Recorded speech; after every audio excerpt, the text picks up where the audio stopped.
आखिर कर्ण की मृत्यु के बाद में क्या हुआ था, यह जानकर आप शायद हैरान हो जाओगे। युद्ध के 17वें दिन कर्ण और अर्जुन में बहुत ही ज्यादा भयानक युद्ध हो रहा था।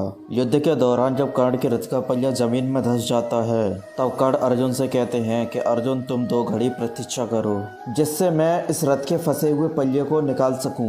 मेरे रथ के फंसे हुए पहिए को देखकर तुम छल करने की कोशिश मत करो। कुंती कुमार, जिस मार्ग पे कायर चला करते हैं उस मार्ग पे तुम मत चलो, क्योंकि तुम एक कुशल योद्धा हो और तुमको अपने आप को बहुत ही ज्यादा श्रेष्ठ साबित करना चाहिए। तो जब तक मैं इस रथ के फंसे हुए पहिए को निकाल रहा हूँ तब तक तुम रथ पर चढ़कर मुझ पर प्रहार ना करो। लेकिन अर्जुन ने कर्ण की इस बात को नहीं माना और उन्होंने निहत्थे कर्ण का वध कर डाला। और दोस्तों, टीवी सीरियल में बताया जाता है कि अर्जुन ने कर्ण के रथ के पहिए को निकालने के लिए कर्ण को 2 घड़ी का समय दिया था, लेकिन ये बिल्कुल सच नहीं है। बल्कि सच तो ये है कि अर्जुन ने मौका मिलते ही कर्ण का वध कर दिया था।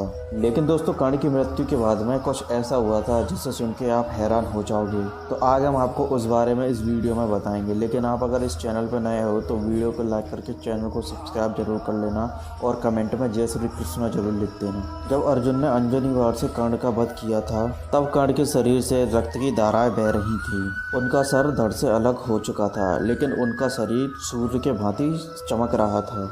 शेर की मृत्यु के बाद में जैसे हिरण शेर को देखकर भयभीत हो जाता है, तो वैसे ही कर्ण की मृत्यु के बाद में पांडव कर्ण का शरीर देखकर भयभीत हो गए थे और कर्ण की मृत्यु से पूरे ब्रह्मांड में मातम छा गया था। आकाश फटने लगा, पृथ्वी चिल्लाने लगी और भयानक और रूखी हवा चलने लगी। संपूर्ण दिशा अग्नि से प्रज्वलित होने लगी, पर्वत कांपने लगे और आकाश में अंधेरा छा गया। और कर्ण को मरते देख देवता भी हाहाकार करने लगे। कर्ण की मृत्यु के बाद में छलिया भागते हुए दुर्योधन के पास पहुंचते हैं और दुर्योधन से कहते हैं आज धावा करके लगभग कर्ण ने अर्जुन को मार ही दिया था, लेकिन आखिर में अर्जुन ने कर्ण का वध कर दिया। लगता है विधाता पांडवों के पक्ष में रहकर उनकी रक्षा कर रहे हैं। कर्ण के वध का संदेश सुनकर दुर्योधन की आंखों से आंसू बहने लगे।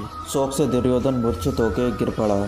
उसके बाद में जब दुर्योधन को होश आया तो दुर्योधन ने प्रण लिया कि मैं आज ही श्री कृष्ण, अर्जुन और भीम को मारकर कर्ण का बदला लूंगा। और जब धृतराष्ट्र को कर्ण के वध के बारे में पता पड़ा तो वो मूर्छित हो गए। और जब गांधारी को कर्ण के मृत्यु का संदेशा मिला तो वो शोक से चिल्लाने लगी। कर्ण की मृत्यु की बात सुनकर माता कुंती फूट फूट कर रोने लगी। और जब पांडवों ने देखा कि उनकी माता उनके शत्रु की मृत्यु पर रो रही हैं, तो पांडवों ने माता कुंती से इसका कारण पूछा कि माता आप क्यों रो रही हैं। तो माता कुंती ने रोते हुए पांडवों को कर्ण का सारा सच बता दिया। तो कर्ण का सच जानकर 5 पांडव बहुत ज्यादा दुखी हो गए। जिस कर्ण का पांडवों ने हमेशा अपमान किया और अंत में उनका वध कर दिया, वो कर्ण उनके भाई निकले। और ये जानकर 5 पांडव अपने आप को बिल्कुल भी संभाल न सके। और दोस्तों, सबसे पहले झटका तो धर्मराज युधिष्ठिर को लगा था। युधिष्ठिर तो बहुत ही ज्यादा क्रोधित हो गए थे और उन्होंने क्रोधित होकर संपूर्ण स्त्री जाति को श्राप दे दिया था। उन्होंने अपनी माता कुंती से कहा,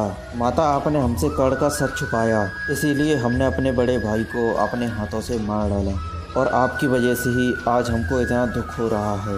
और इसीलिए आज मैं श्राप दे रहा हूँ कि कोई भी स्त्री अपने मन की बात नहीं छुपा पाएगी। तो दोस्तों, मैं आशा करता हूँ आपको वीडियो अच्छी लगी होगी। अगर वीडियो अच्छी लगी हो तो वीडियो को एक लाइक करना, चैनल को सब्सक्राइब जरूर कर लेना और कमेंट में जय श्री कृष्णा लिखना ना भूलना।